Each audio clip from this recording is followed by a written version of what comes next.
Welcome to the BikeBerry YouTube channel. Today, we're going to show you the process for installing the ModWheel Mid-Drive Electric Bike Kit.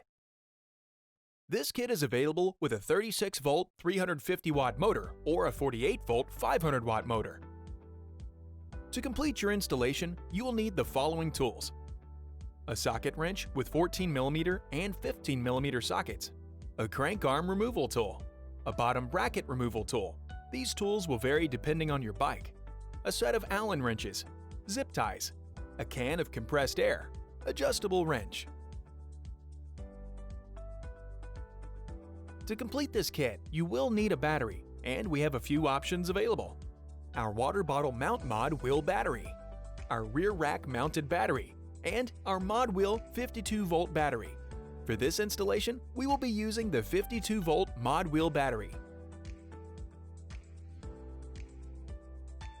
To begin, you will need to remove the chain from your crankset, loosen the back wheel, and drop the chain off your sprocket. Next, use a socket wrench with your 14mm socket to remove the bolt holding your sprocket arm on your bike. You will do this to both sides.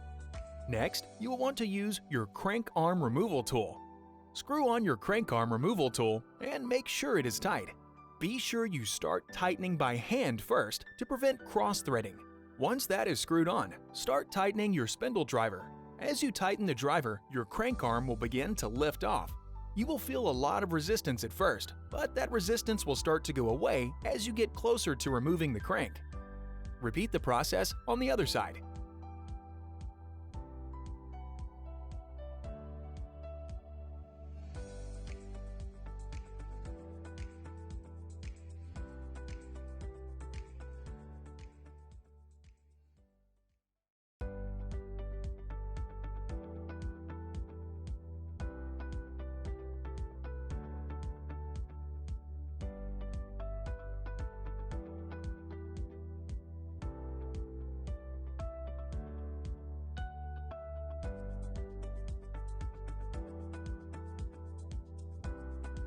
Once you have removed both pedal cranks, we can begin to remove the bottom bracket.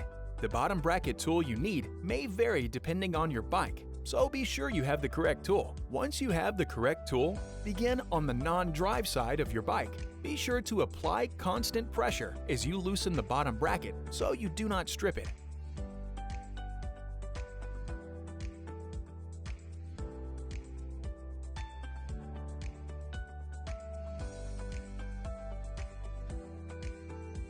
Once the bottom bracket is removed, ensure you have removed any excess washers from your bike.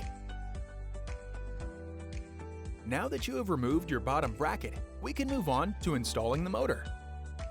Double-check you have removed all washers and slide your motor into place.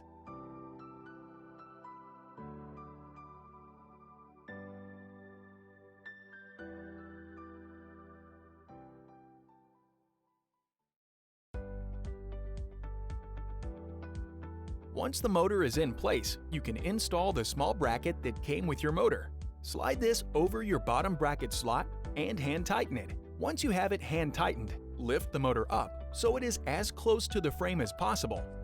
Leaving any amount of space can allow the motor to pull itself into the frame, which may cause damage.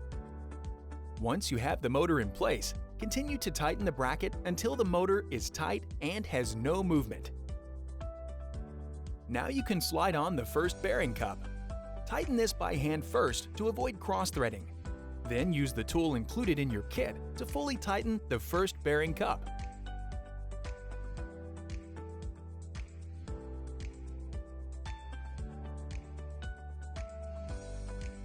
Repeat this process for the second bearing cup, using the opposite side of the tool to tighten it.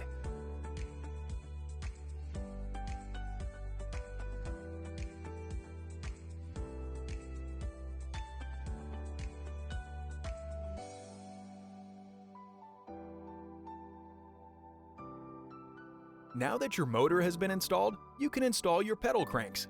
To do this, reverse the process you used to remove them in the beginning.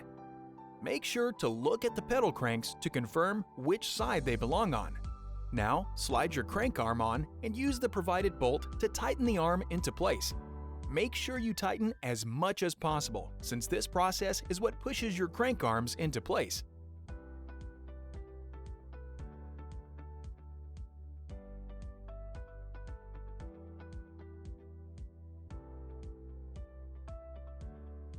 Make sure your crank arms are installed facing opposite directions, or they will not function properly.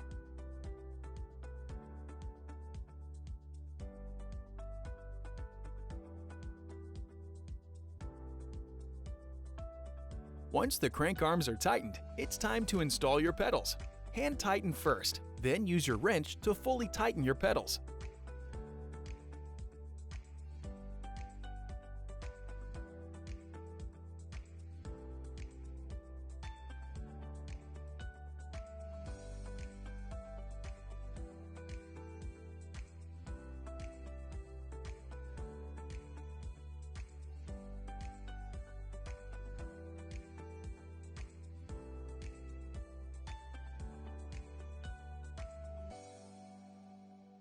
Before you plug everything in, be sure you have tightened your rear wheel.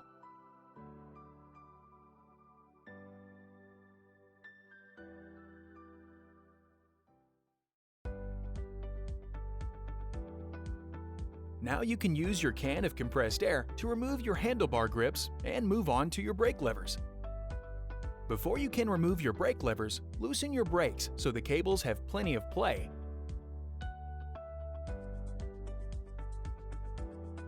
To remove the cable, align the grooves so they make one long line and slide your cable out.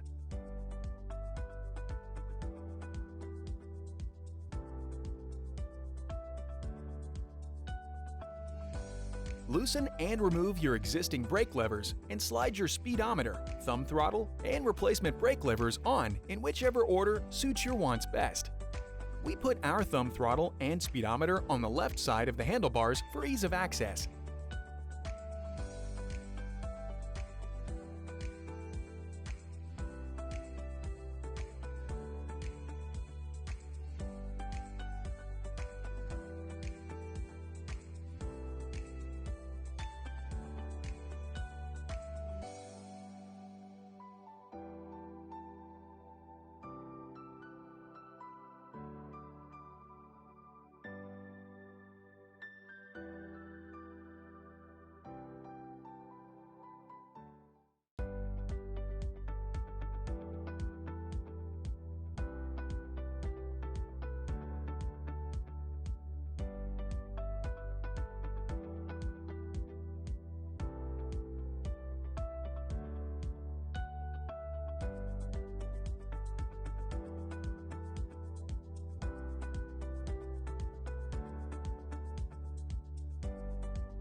Now, reinstall your brake cable.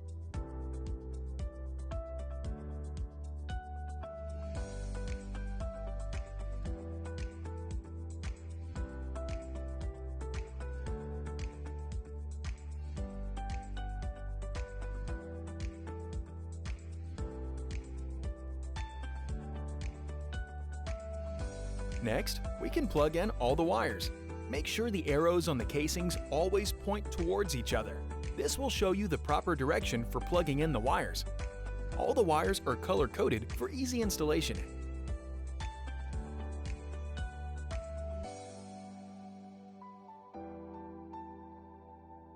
Next, plug in your speed sensor and find a spot on your chainstay to zip tie it to.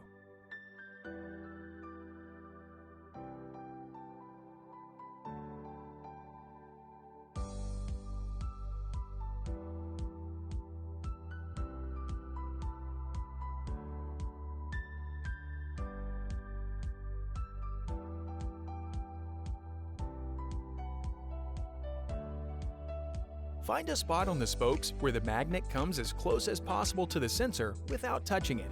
If it is too far away, your speedometer will not register your speed. Now zip tie all the cables together and zip tie them to your bike. Make sure you still have proper range of motion in your handlebars before you fully tighten the zip ties.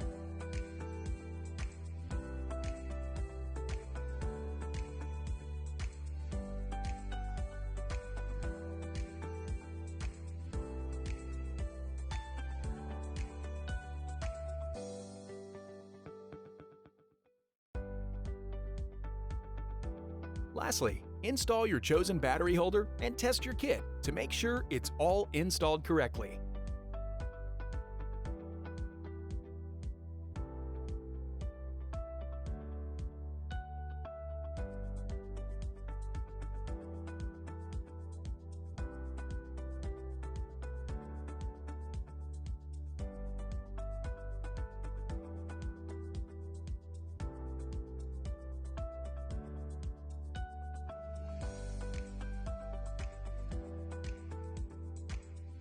The display your kit comes with has a few settings you should be aware of and double-check before using the motor. To access the settings on your display, start by pressing and holding the plus and minus signs at the same time. You can use the plus and minus sign to change the settings and press the M button to cycle through your settings. When checking your settings, they should be set like this. 1 is for your odometer reading. There are no settings to adjust here. 2 is your max speed setting. This should be set at 20. Please note, changing the max speed setting to anything other than your default setting may lead to a shortened motor lifetime and may void your product warranty. 3 is for your wheel diameter. This should be set depending on the size of your wheel. For example, ours is a 700C wheel, so we will make sure ours is set to 70. This setting ensures your odometer and speedometer are as accurate as possible. 4 is to change what unit of measurement your speedometer displays in. This display can show in miles per hour or kilometers per hour. 5 is for your battery voltage setting. This will depend on which battery you are using. For the 36-volt 350-watt kit, you will be using a 36-volt battery, and this setting should be 36. For the 48-volt 500-watt kit, you can use either a 48-volt battery or a 52-volt battery, and this setting should be 48 or 52 depending on which battery you have. 6 is for the power setting.